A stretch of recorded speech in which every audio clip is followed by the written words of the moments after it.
আসসালামু আলাইকুম ভিউয়ার্স, আপনারা যারা দেশ এবং দেশের বাইরে থেকে দেখতেছেন আপনাদেরকে জানিয়ে অসংখ্য ধন্যবাদ।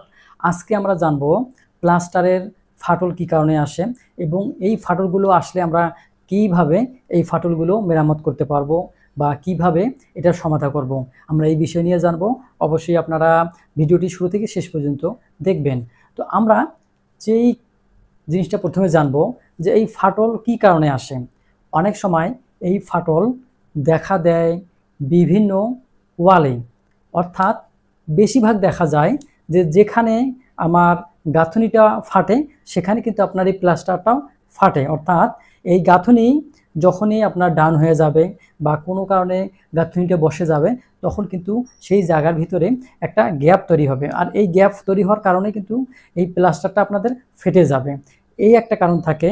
এবং আরও যে কারণ সেটা হচ্ছে যে সঠিকভাবে এবং পর্যাপ্ত সময় মতো যদি আপনারা এই কিউরিংটা করতে না পারেন তাহলেও কিন্তু আপনার এই প্লাস্টার ফাটল ধরবে। আপনারা যদি 12 ঘন্টা পর থেকে কিউরিং করা শুরু না করেন বা দেখা যায় 2-1 দিন পানি দিয়েই আর পানি দিতে চান না, এরপরও কিন্তু আপনারা দেখবেন যে ফাটল সৃষ্টি হবে এবং কিছু কিছু জায়গায় ফেটে যাবে।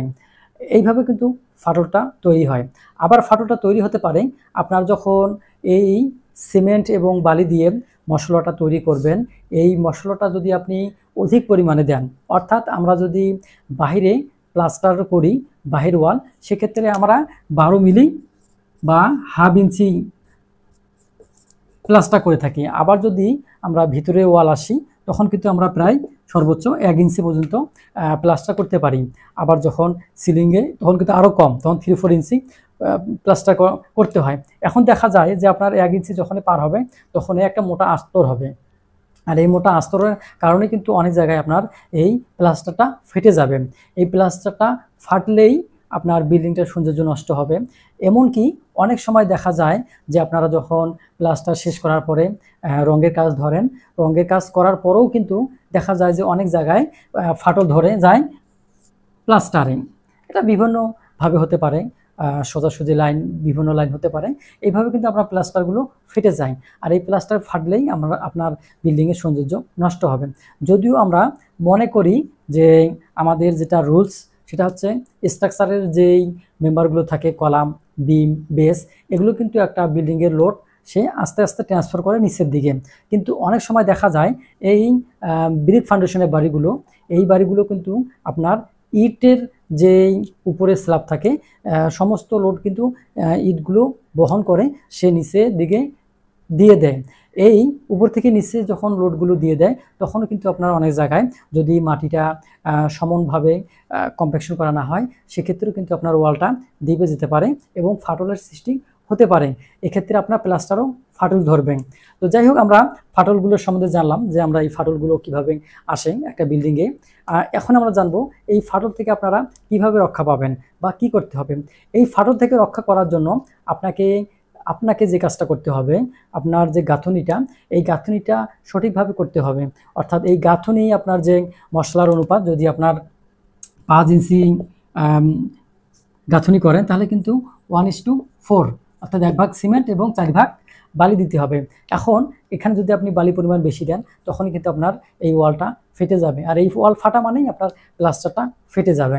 এখন এখান থেকে রক্ষা করতে পারি। তারপরে আরেকটা যে ফাটল যেই জায়গায় বেশিরভাগই দেখা যায় সেটা হচ্ছে যে আমরা যখন বিল্ডিং বাড়িগুলো করি তখন কিন্তু কলাম ছাদ করে নেই। ছাদ করে নেওয়ার পরে বিমের যেই নিচে অংশটা থাকে, অর্থাৎ ইট গাঁথনি করে আমরা স্ল্যাবে যখন লাগাই দেই তখন কিন্তু অনেকে এই স্ল্যাব এবং উপরের ইটটার সাথে কিছু গ্যাপ রাখে, ফাঁকা রাখে, বা সেখানে মশলাটা পৌঁছে দেয় না। এই মশলাটা ভালোভাবে না দেওয়ার কারণেই সেখান থেকে কিন্তু ফাটলটা শুরু হয়। দেখবেন আপনি বিম বরাবর ফাটলটা হয়ে গেছে। এই কারণে অবশ্যই এই ফাটল থেকে রক্ষা করার জন্য আপনাকে গাঁথনিটা মাস্টারিং ভালো করতে হবে। আর গাঁথনি ভালো করলেই এরপরে প্লাস্টার করলে সেই প্লাস্টারটা দীর্ঘদিন থাকবে। এবং এর সাথে সাথে আরেকটা বিষয় খেয়াল রাখতে হবে যে আপনারা যখনই এই লিনটেনগুলোর প্লাস্টার করবেন সেই প্লাস্টারের জন্য ভালোভাবে হয়। আর প্লাস্টার করার সময় যে কাজটা করতে হবে, যেই ওয়ালে প্লাস্টার করবেন সেই ওয়ালে আপনারা পর্যাপ্তভাবে পরিষ্কার করে নেবেন। যদি আপনার এই বিল্ডিংটি দীর্ঘদিনের হয় সেক্ষেত্রে শ্যাওলা জমে, এই শ্যাওলা দূর করার জন্য তারে ব্রাশ বা প্লাস্টিকের ব্রাশ, এই এই ব্রাশগুলো দিয়ে আপনাকে চেঁচে নিতে হবে বা ঘষতে হবে।